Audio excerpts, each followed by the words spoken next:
Kozhikode BJP. Vote ചോർന്നുവെന്ന് വിശ്വസിക്കാനാകില്ല എന്ന് യു.ഡി.എഫ് സ്ഥാനാർത്ഥി എം കെ രാഘവൻ.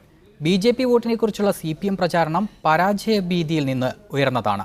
യു.ഡി.എഫിന് സ്വാധീനമുള്ള മേഖലകളിൽ പോളിംഗ് വർദ്ധിച്ചു. ഒളിക്യാമറ വിവാദം തെരഞ്ഞെടുപ്പിനെ സ്വാധീനിച്ചില്ല എന്നും വൻ ഭൂരിപക്ഷത്തിൽ വിജയിക്കുമെന്നും എം കെ രാഘവൻ മീഡിയ വണ്ണിനോട് പറഞ്ഞു. ഒരു മാസത്തിലേറെയായി നടന്ന പ്രചാരണ ചൂടിന് ശേഷം സ്ഥാനാർത്ഥികൾ ഇനി വിശ്രമത്തിലാണ്. കണക്കുകൂട്ടലുകളാണ് ഇനിയുള്ള നാളുകളിൽ. എത്രത്തോളം ഭൂരിപക്ഷം കൂടും എന്ന കണക്കുകൂട്ടലിലാണ് രാഘവട്ടൻ. എങ്ങനെയുണ്ട് ഈ ഇന്നത്തെ ഒരു അവലോകനത്തിൽ? വളരെ അനുകൂലമായിട്ടുള്ള കാര്യങ്ങളാണ് എല്ലാം നടന്നിട്ടുള്ളത്. കാരണം ഇനി 2009-ഉം 2014-ഉം രണ്ട് തെരഞ്ഞെടുപ്പിനേക്കാളും ഏറെ ഏറ്റവും അതിശക്തമായി നടന്ന ഇലക്ഷനാണ്. എനിക്കൊന്ന് UDF പ്രവർത്തകന്മാർ ഏറ്റവും കൂടുതൽ കഠിനാധ്വാനം ചെയ്ത ഒരു ഇലക്ഷനാണിത്.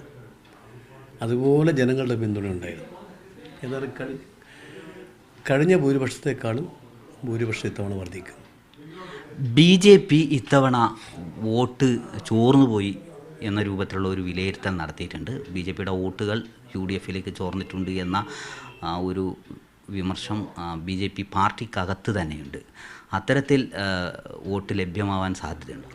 ഞാനതിൽ വിശ്വസിക്കുന്നില്ല. കാരണം അങ്ങനെ ഒരു ചോർച്ച നടക്കാൻ സാധ്യതയുണ്ടെന്ന് എനിക്ക് തോന്നുന്നില്ല. പിന്നെ ഈ പറയുന്ന ആൾ മുൻകൂർ ജാമ്യം എടുക്കാൻ വേണ്ടി പറയുന്നവരാണ്. LDF സ്ഥാനാർത്ഥി പറഞ്ഞാൽ കേട്ടു, അത് മുൻകൂർ ജാമ്യമാണ്. തോൽക്കുമെന്ന് ഉറപ്പായപ്പോൾ മുൻകൂർ ജാമ്യമാണ്. സ്ഥിരമായി പറയുന്ന കാര്യമാണ്.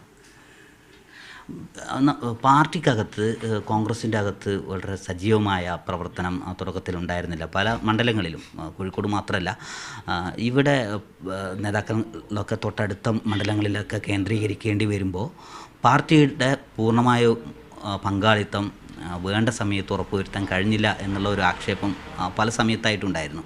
എത്രത്തോളം പാർട്ടിയുടെ ഒരു സജീവത ഈ മണ്ഡലത്തിലുടനീളം പ്രചാരണ സമയത്തുണ്ടായിരുന്നു? ഈ പറഞ്ഞത് ഒരിക്കലും ശരിയല്ല.